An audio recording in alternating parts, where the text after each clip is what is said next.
Hello friends, স্বাগতম আমার চ্যানেলে। তো আজ আমি রান্না করতে যাচ্ছি মুসুর ডালের একটা দারুণ পুষ্টি সমৃদ্ধ খাবার এবং বাচ্চাদের জন্য এটা খুবই উপকারী।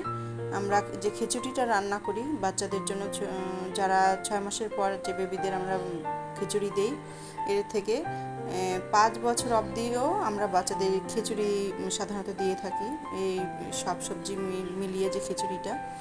তো এটারই একটা সাপ্লিমেন্ট হিসেবেও এটা আমরা ইউজ করতে পারি। সাধারণত প্রতিদিন খিচুড়ি খেতে বেবিদের ভালো লাগে না, কিন্তু আমরা এভাবে যদি চেঞ্জ করে করে খাওয়াই তো বেশ মজাই পাবে তারা। তো আজ আমি আমার বেবির জন্য রান্না করতে যাচ্ছি যে রেসিপিটা, এটাই আমি আপনাদের সঙ্গে শেয়ার করছি।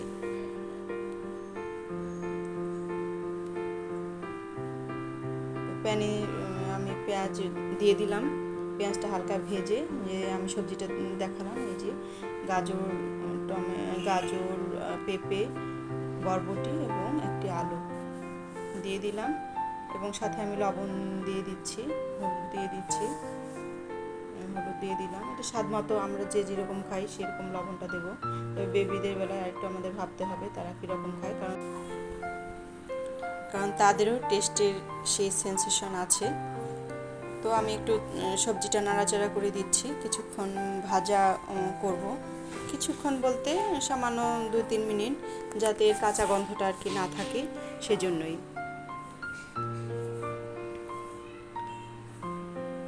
হালকা করে একটু ভেজে নেব এবং এখানেই মুসুর ডালটাও আমি দিয়ে দিচ্ছি।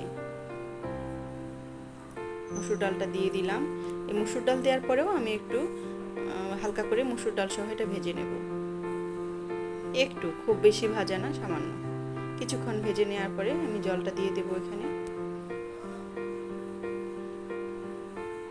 তো ফ্রেন্ডস, আমার চ্যানেলটি এবং আমার রান্না যদি ভালো লেগে থাকে তো আমাকে এই চ্যানেলটাতে সাবস্ক্রাইব করে দেবেন, লাইক শেয়ার করে দেবেন।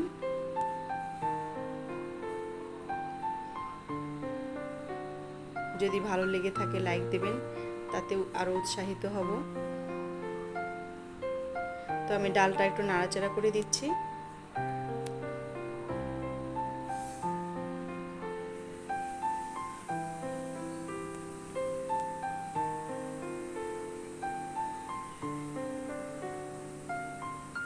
তারপর আমি জল দিয়ে দিলাম, পরিমাণ মতো জল দিয়ে দেব, আমরা বুঝে যতটুকু দরকার আর কি এটা সিদ্ধ হওয়ার জন্য, ডালটা এবং সবজিটা। তারপর 10 মিনিট জাল হওয়ার সুযোগ দেব সিদ্ধ হওয়ার জন্য। ফিরে এলাম 10 মিনিট পর। তো ডালটা এবং সবজি সেদ্ধ হয়ে গিয়েছে। এখন আমি এটাকে সম্বার দেবো।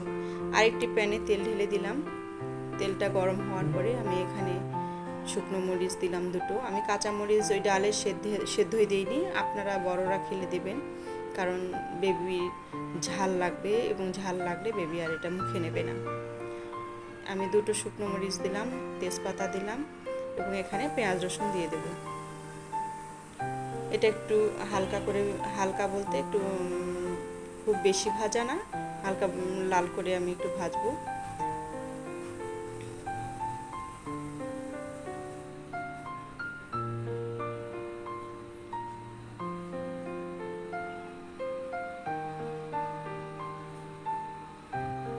প্রায় এটা ভাজা হয়ে গিয়েছে। এই পেঁয়াজ, রসুন এবং মরিচগুলো আমি এখানে একটু সাইড করে রাখবো এখানে ফোড়ন দেওয়ার জন্য। 5 ফোড়ন দেবো আমি, একটু 5 ফোড়ন দিলাম। একটু ভাজা হয়ে গেলে চামচে তুলে আমি ওই ডালে দিয়ে দেব। এখানে দিয়ে দিলাম পুরো তেলটুকু এবং মশলাটা আমি এখানে দিয়ে দেব, দিয়ে একটু নাড়াচাড়া করে দেব। একটু নেড়ে দিচ্ছি। ডালটা একটু ভারী ভারী হবে, তাতে খেয়ে মজা পাবে বেবিরা।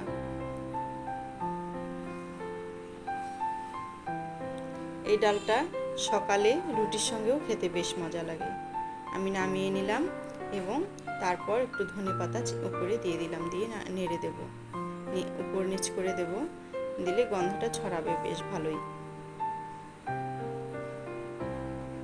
এই ডালটা খেতে বেশ মজা লাগে রুটির সঙ্গে, অথবা আমরা বড়রাও খেতে পারি।